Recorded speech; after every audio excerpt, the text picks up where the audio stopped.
ए बबुआ गजेंद्र देखा पैसा ऐसा चीज होला कि हर दिल के दूर कर देला।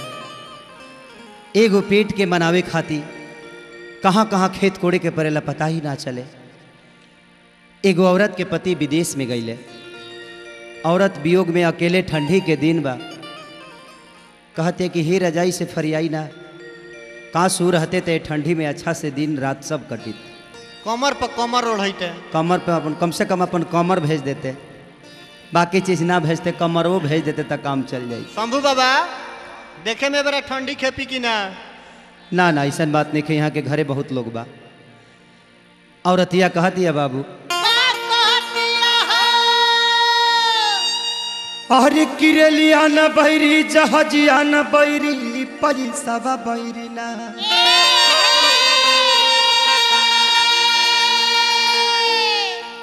रतन भाई बुचुल भैया बहुत तकलीफ में भी औरत बेचारी का कहतिया। अरे किरेलिया न बैरी जहाजिया न बैरी पैसा बैरी ना। तले गई पिया के विदेशवा हो पैसा बैरी ना।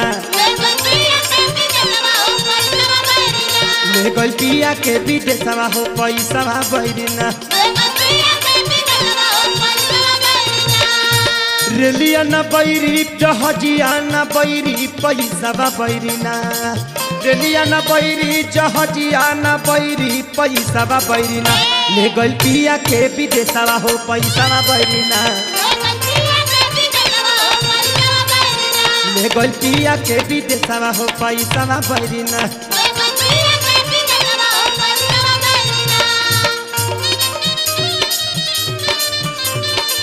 रतिया सोहाग वाला आज ले ना भूलनी, पेन्हौले पिया झूलनी रात भर फूलनी।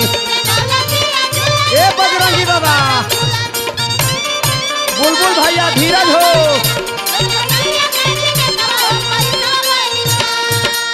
उमेश भैया, मोती भैया, भोला चाचा, पिंटू भाई, ऐसा पैसा है जे सबका के अपना अपना फैमिली से दूर कर देला।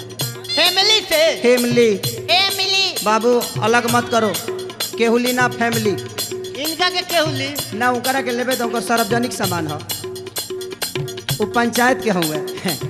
औरत कहतिया पिया के ना काम बुझी बाबा अलग बले। खर्चा चलावे अपन कही के भेजबले। बाबूजी कहले कि तू अपन खर्चा अपने चलाव, ऐसे हमार भातार नु बहरा गई ना तो जाई। औरत कहतिया खर्चा चलाव अपन कही के चेतवले।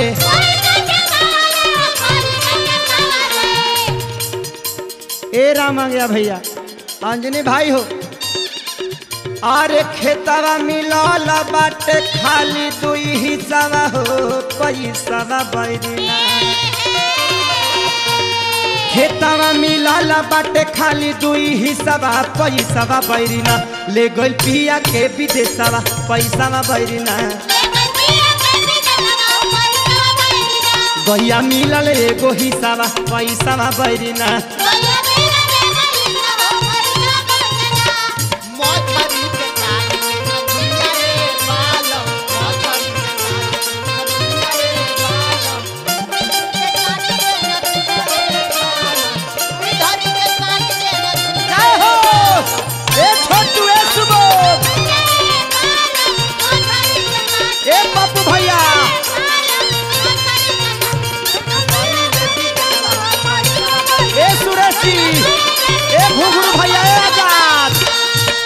औरत कहतिया अरे खटत खटत हमार करे जा सुखाला। हमार करेजा सुख के आठी हो गईले। शंभू बाबा ई बताई जे उ बेचारे विदेश में जाके काज ने बकरी चरावत रे के लोग के खूंटी गाड़त रे। खूंटी गाड़त रे खूंटी ना ना ए बेया का हो बकरी नहीं खंचरावत तनी एक साइडो का मुअल चाम पीटत रे। मुअल चाम पीटत रे का करस जियत भेटात नहीं खेत मुहले पर काम चलाओ तर राम अंगया भाई के बात हाँ करता हाँ रहे। हाँ जाए दे बेचारे महीना में 32 दिन तक बहरे रहले। अब का हम बताई ना खोलब ठीक ना कहाई। अब इकरा मेहरारू के दुख हम न बुझिले। भाई एगो पीपुई लेके कहते हैं कि हेने बनी हाँ वो नहीं रही है। और अतिया कहतिया का कहतिया खट तो खटे तो मोर करे जा सुखैले सोना नियन देह अपन माटी में मिलैले। हाँ सोना नियन देह अपन माटी में मिलैले। ए कवि जी औरत कहतिया अरे मंगले जे हो खतिना हमको कही और शीशा हो पैसा बैरिना मंगले ना होती हमको कही और शीशा पैसा बैरिना ले गई पिया के विदेशवा पैसा बैरिना नहीं जैते पूर्व दिशावा हो पैसा बैरिना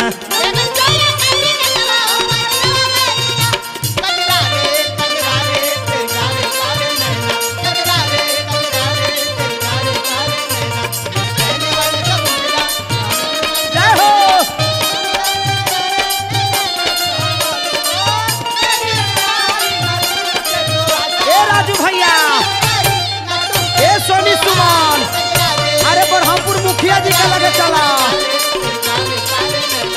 गोपाल जी ए घुघरू भैया ए मनोज मताली जी ए राघवेंद्र भैया हाय देखा तू लोग विदेश जाता रहो। औरत कहती है ए बाबू पवन का कहतिया चले भाई हो सुना बड़ा वियोग में भी है। कैसे कहतिया का कहतिया अरे देवरू खेसारी तनी फोनवा लगई त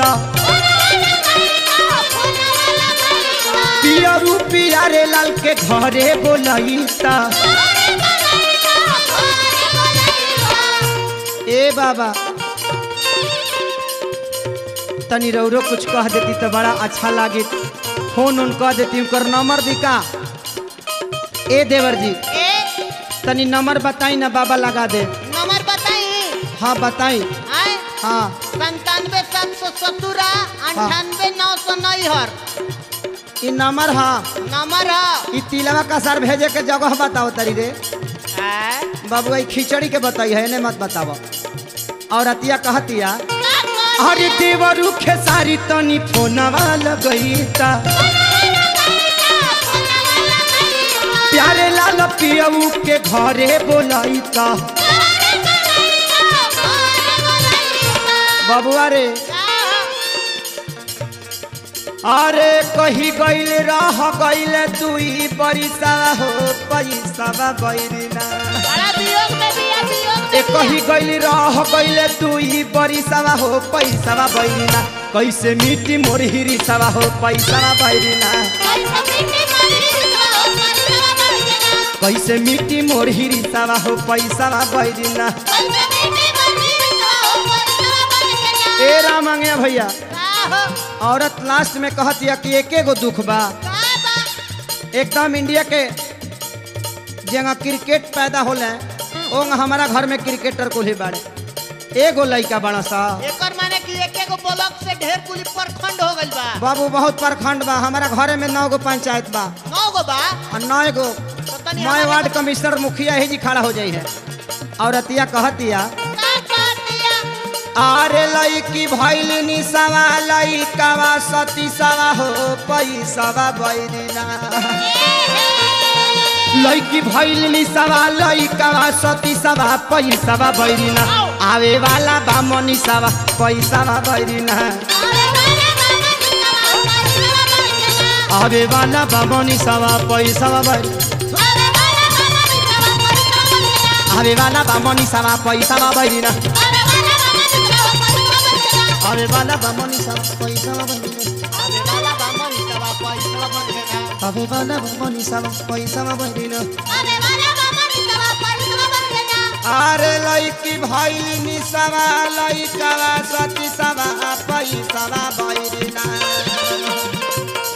आवे वाला बा मनीषा पैसा में बैरिना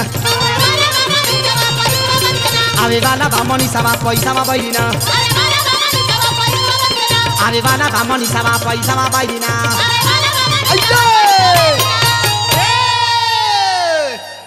दुगो यावरी आवेला बड़ा सज्जोड़े दुगो दुगो चोरे चोरे चोरे चोरे चोरे